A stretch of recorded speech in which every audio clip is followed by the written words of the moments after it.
मुश्तरका पूरे महाराष्ट्र के मुसलमानों ने मुत्तहिद होकर ये फ़ैसला किया है कि हम विसर्जन के दिन कोई जुलूस नहीं निकालेंगे।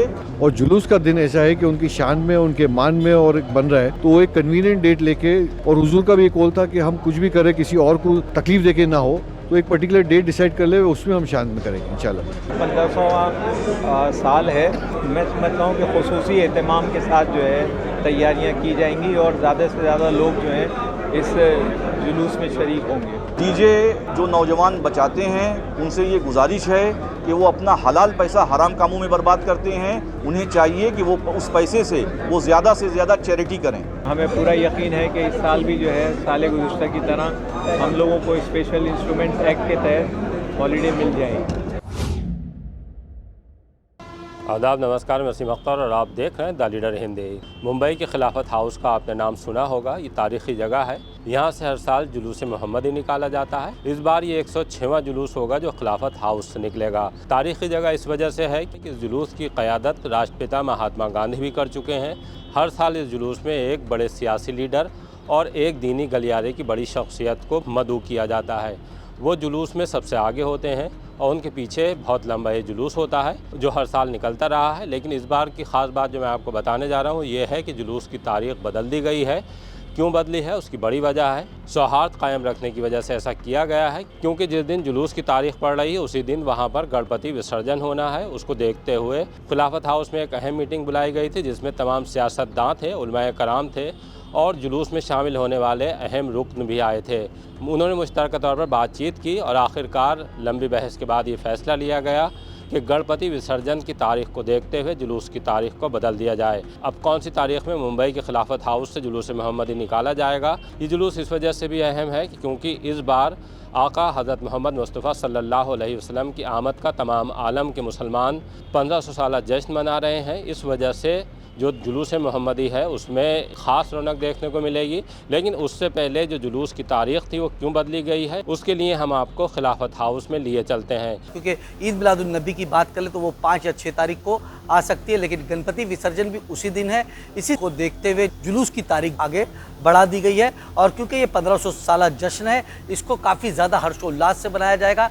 इसी सिलसिले में जो है तमाम उलमा इकराम और तमाम जो सियासतदान और तमाम जो ज़िम्मेदार लोग थे वो मुंबई के खिलाफत हाउस में अहम मीटिंग करे। और मुंबई पुलिस की बात करें तो मुंबई पुलिस ने कभी साफ तौर पे ये कहना था, उन्होंने ये आश्वासन दिया कि आप जो भी तारीख तय करते हैं उस दिन जो है ईद मिलादुन नबी का जो जुलूस है वो निकाला जाएगा और तमाम तरीके के जो सुरक्षा के इंतजाम रहेंगे वो पूरी तरीके से किए जाएंगे। तो साला जश्न विलादत रसूल ज़ोर शोर से बनाएं, चैरिटी करके बनाएं, अल्लाह की मखलूक की खिदमत करके बनाएं, ज़रूरतमंदों परेशान हालों की हाजत रवाई करके बनाएं, अल्लाह के रसूल सल्लल्लाहु ताला अलैहि वसल्लम की तालीमात पर अमल करके और अल्लाह के रसूल सल्लल्लाहु ताला अलैहि वसल्लम की तालीमात को आम करके बनाएं। ख़ास तौर पर वो लोग जो बीमार हैं, उनके पास अपनी दवाइयों के लिए पैसा नहीं है, ऐसे लोगों की मदद करके उन्हें दवाएं दिलवा कर उनकी और जो भी मदद है वो करके अल्लाह के रसूल सल्लल्लाहु ताला अलैहि वसल्लम की बारगाह करम में खराज अक़ीदत पेश करें। हज़ारों लाखों करोड़ों ऐसे बच्चे हैं जो पढ़ना लिखना चाहते हैं, उनके पास कोई ज़राए वसाइल नहीं है, उनके माँ बाप इस लायक नहीं है कि उन बच्चों के स्कूल की फ़ीस अदा कर सकें, कॉलेज की फ़ीस अदा कर सकें या उन्हें आगे तालीम दे सकें।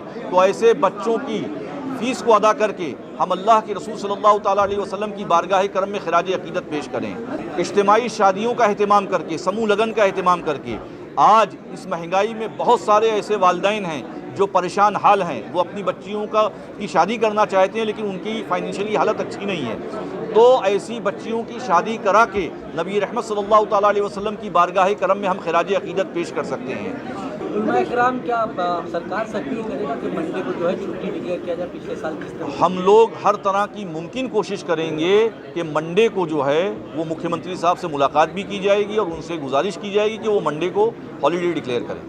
किस तरीके से 1500 साल तादाद में लोगों के आने की उम्मीद है, उसके लिए खिलाफत कमेटी कुछ वॉलंटियर अपनी तरफ से भी रखेगी? देखिए, खिलाफत कमेटी के जब से चेयरमैन सरफराज आरजू साहब बने हैं वो हर काम मुश्तरका तौर पर करते हैं, लोगों से रब्ता करते हैं, उलमा से रब्ता करते हैं और अल्हम्दुलिल्लाह रब्बिल आलमीन जब से सरफराज आरजू साहब इस कमेटी के चेयरमैन बने हैं अल्हम्दुलिल्लाह रब्बिल आलमीन अवामी रब्त बहुत बड़ा है और बहुत सारे मुंतज़मीन जो है वो खामोशी से अपना काम करते हैं। आज की खिलाफत हाउस की मीटिंग भी मैंने देखा, उलमा कराम भी है, यहाँ कुछ पॉलिटिकल लीडर्स भी है ओलमा इकराम ये रिलीजियस फंक्शन है, पॉलिटिकल फंक्शन है ही नहीं।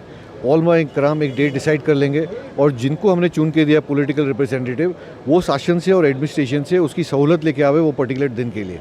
ये अपने अपने रोल लेना चाहिए और खिलाफत हाउस का ये रोल रहना चाहिए कि स्ट्रैटेजिकली वो पर्टिकुलर दिन पे जो भी ओलमा इकराम ने डिसाइड किए उसकी स्ट्रैटेजी कैसा लॉ ऑफ लैंड को मेंटेन करे और शरीयत लॉ को मेंटेन करते हुए सरकार की आमद में ये जुलूस निकाले हुए। और मैं चाहूँगा कि जितने लोग इसमें शामिल हो सकते, हर ऑक्यूपेशन का, हर मज़हब का आदमी इसमें शामिल होए और बहुत धूम से सरकार की आमद बनाए। तो अपने जितने भी रिचुअल्स जो हो रहे सरकार की आमद में, अपनी मस्जिदों में, दरगाहों में, वो कंटिन्यू रहेंगे ऑन द सेम डे। और जुलूस का दिन ऐसा है कि उनकी शान में, उनके मान में और एक बन रहा है, तो वो एक कन्वीनियंट डेट लेके, और हुजूर का भी एक कॉल था कि हम कुछ भी करें किसी और को तकलीफ़ देके ना हो, तो एक पर्टिकुलर डेट डिसाइड कर ले, उसमें हम शान में करेंगे इंशाल्लाह। ये हमारे जो बुजुर्ग है, हमारे उलमा इकराम है, जो भी फैसला लेंगे इंशाल्लाह हम उसका पालन करेंगे। कल हमारी commissioner of Mumbai police Trivendra Bharti ji से भी मुलाकात हुई। उससे पहले हज़रत मोइन मियां साहब ने हम सबको बुलाया था, उसमें रईस शेख जी भी थे और अलग अलग लोग थे जो मंच में भी उपस्थित है।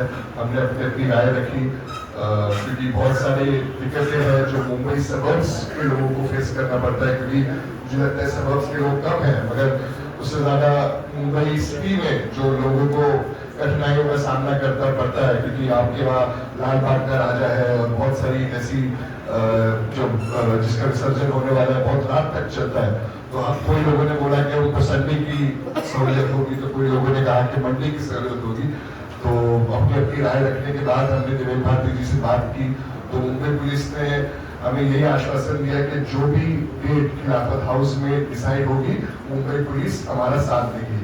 तो मैं यही कहना चाहूँगा, मैंने वही जाते जाते हजरत साहब से यही कहा कि जो वो डिसाइड करेंगे वो सराखों पर है और अल्हम्दुलिल्लाह इस साल भी जुलूस अच्छे से निकलेगा, मुझे ये यकीन है। एक चीज़ कहना चाहूँगा कि मेरे एक भाई ने कहा कि अगर हमें आमंत्रित करना हो अजीत दादा को, तो मैं उसकी पहल करना चाहूँगा सरफराज भाई कि अगर आप उचित समझे तो मैं एक डेलीगेशन लेके उधर जाना चाहूँगा। और हमारे महाराष्ट्र के जो उप मुख्यमंत्री है अजीत दादा, जो एक सेक्युलर इमेज से जाना जाते हैं, अगर आप सब सही समझे तो हमारे लिए बहुत खुशी की बात होगी कि वो इस जुलूस में शिरकत होगी। पीर का दिन कौन सा दिन है? हमारे आका हुजूर सल्लल्लाहु अलैहि वसल्लम की विलादत मुबारक का दिन है। आप आगे बढ़ा रहे हैं कि नहीं बढ़ा रहे?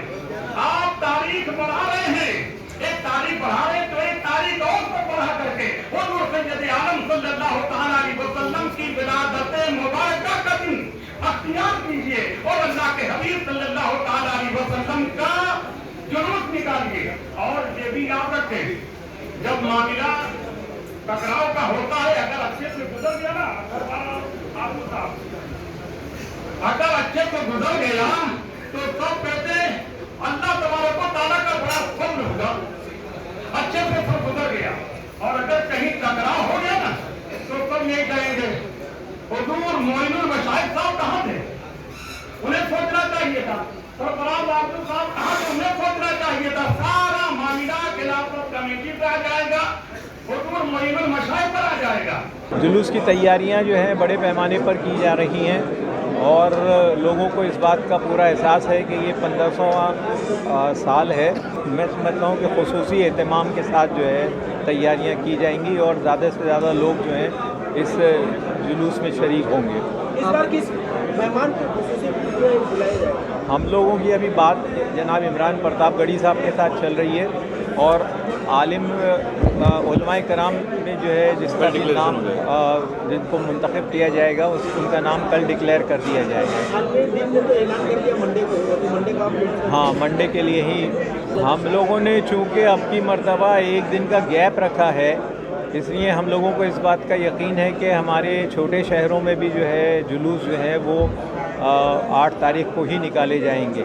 मकामी हालात जो हैं वो शहर ब शहर जो है मुख्तलिफ हो सकते हैं, लेकिन इज्तिमाई तौर पर बड़े पैमाने पर जो है वो जश्न जो है वो 8 तारीख को ही मनाया जाएगा। सर, मंडे को हॉलीडे के लिए आप चलेंगे? जी हाँ, मंडे को हॉलीडे डिक्लेयर करने के लिए हम लोग जो है चीफ मिनिस्टर से और डिप्टी चीफ मिनिस्टर से अप्रोच करेंगे और हमें पूरा यकीन है कि इस साल भी जो है साल गुज़श्ता की तरह हम लोगों को स्पेशल इंस्ट्रूमेंट एक्ट के तहत हॉलीडे मिल जाएगी। सब लोगों ने ये फैसला किया है खिलाफत कमेटी के बैनर तले कि जश्न विलादत रसूल सल्लल्लाहु ताला अलैहि वसल्लम 8 तारीख को निकाला जाएगा बरोज़ पीर मंडे। मुश्तरका पूरे महाराष्ट्र के मुसलमानों ने मुत्तहिद होकर ये फ़ैसला किया है कि हम विसर्जन के दिन कोई जुलूस नहीं निकालेंगे, बल्कि हम 8 तारीख बरोज़ पीर को जुलूस निकालेंगे। डीजे वगैरह का मामला है उसके ऊपर डीजे जो नौजवान बचाते हैं उनसे ये गुजारिश है कि वो अपना हलाल पैसा हराम कामों में बर्बाद करते हैं, उन्हें चाहिए कि वो उस पैसे से वो ज़्यादा से ज़्यादा चैरिटी करें। देखिए, जश्न विलादत रसूल उस शब में पूरे हिंदुस्तान में मनाया जाएगा। जुलूस ईद मिलादुन नबी का मामला है जो 8 तारीख को निकाला जाएगा। द लीडर के लिए अमजद खान, मुंबई।